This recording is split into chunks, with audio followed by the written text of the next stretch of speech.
once again making the false assumption that all atheists are just angry at God. We are not angry at God. We do not believe God exists. I am angry at religion's hold on society. I'm angry about how people misuse religion. I am angry at how religion can hurt people, at how people can abuse it, about how it is a tool for control, about how it prevents people from cognitively thinking better or enjoying their present moment or taking care of what we do have and what we do know today instead of trading it for a promise of tomorrow. Welcome to Mindshift, I'm Brandon, and today is another Saturday Short. You can see my previous two Saturday Shorts right here. The goal of these videos is really simple. Before we get to our Sunday long-form content, this is just something for you to chew on over the course of the weekend. These will be roughly 10 minutes in length and are just a quick reply to a video that you guys have sent me, so please continue to send those videos to the email in the description below. Today's video does happen to be another reaction to a Mike Winger video. I'm not trying to just go after him, but for the purpose of what I want to talk about today, it's really quite perfect. So let's play that clip first, and then we'll have a quick discussion. If by some miracle I do end up in heaven, and as you say, I get to enjoy an eternity in the presence of this ugly creator, my only question would be, do I really have to enjoy it? Because I don't think I'd be able to. If I'm an atheist and I think if God's real, I should be worried, not angry. Well, if God's real, then he's got some questions I want him to answer. And I'm like, you haven't really thought this through, have you? Like, whatever your view of reality is, if it includes God being real and you on earth shaking your fist at him, something's gone wrong.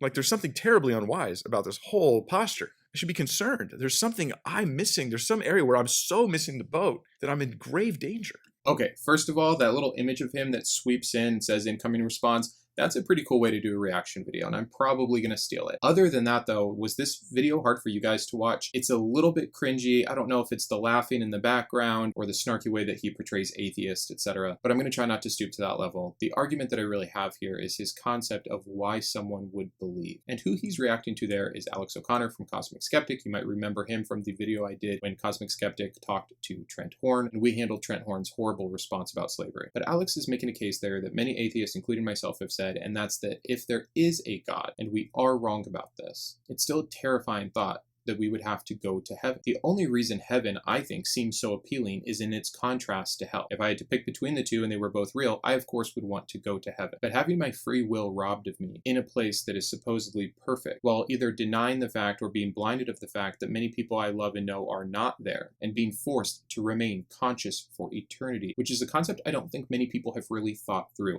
I've had the luck in my reading to really get a pretty decent concept of deep time. And if it's something that you just haven't played with the numbers or really gotten some good analogies for, it can be very, very hard to picture. And whatever time anyone has ever been able to picture is nothing. It is zero compared to infinity. I wouldn't want to do anything for eternity. I would not want to exist for eternity, yet alone with the sole purpose of worshiping a God that I do not agree with. So let's assume Yahweh exists and that this place does exist and that somehow I get in after all of this. No, it doesn't sound like a very enticing thing. And then of course, Christian Mike here just cannot get past this idea that if it were him, if he was an atheist, how could he not be worried about this? If I'm an atheist and I think if God's real, I should be worried, not angry. Once again, making the false assumption that all atheists are just angry at God. We are not angry at God. We do not believe God exists. I am angry at religion's hold on society. I'm angry about how people misuse religion. I am angry at how religion can hurt people, at how people can abuse it, about how it is a tool for control, about how it prevents people from cognitively thinking better or enjoying their present moment or taking care of what we do have and what we do know today instead of trading it for a promise of tomorrow. There are many things about the concept of religion that I believe are harmful in general, and I'm allowed to have an opinion about that and be justifiably upset, angered, frustrated, or hurt by that. But I'm not angry at this fake God. I'm not angry at Christians as a group. And of course I'm worried about the future. I'm worried about all iterations of the future because I don't know what the future holds. I don't know if we just go into oblivion. I don't know if we go into some next life, if there's some kind of reincarnation or eternal recurrence, and I'm just going to wake up 10,000 years from now conscious as a squirrel and have a horrible life looking for a nut. Like, I don't know. But I also have that same factor with Allah or Krishna or any of the other gods that man is purported to know. If any of those happen to be real, I might be in trouble as someone who has not professed faith in any of those particular gods. But so might Mike about any of those other gods. But I'm not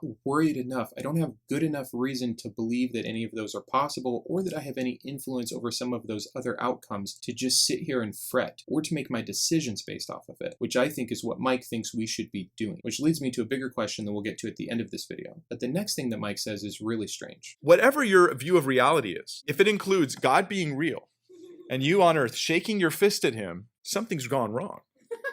Like there's something terribly unwise about this whole posture. If whatever my view of reality is, it includes God being real. No, my view of reality does not include God being real. It's just this weird false assumption that he's asserting. But maybe he misspoke. I just think that he's not understanding this concept at large here. But he says there's something terribly unwise here. Now, this actually does fit the doctrine, because the doctrine says that the beginning of wisdom is the fear of God. If I don't believe in God and thus fear him, or are worried about my outcome after death, then I am not wise. But just because that's what the Bible says doesn't make it true. Is it unwise to not be fearful of a more powerful being because of what they could do to you? It depends. If I had a giant standing over me, threatening me, saying that if I didn't go do this, he would squish me into the ground, it would be unwise of me in that situation not to be afraid of my imminent danger, and if the request he's making is somewhat possible, for me to probably go and then do it. But that's not what I have here. I don't have anything near that. I have gossip and rumors from thousands of years ago written down in contradicting matters from an ancient people that used to believe that giants were among them. I don't have the giant himself telling me this. It's hard for me to envision what my response would really be. If Yahweh came down and said, listen, I am real, and if you don't believe in me, you're going to hell, I'd say, okay, I believe in you. Look, you're real. But if he said, now go commit genocide, now go enslave people,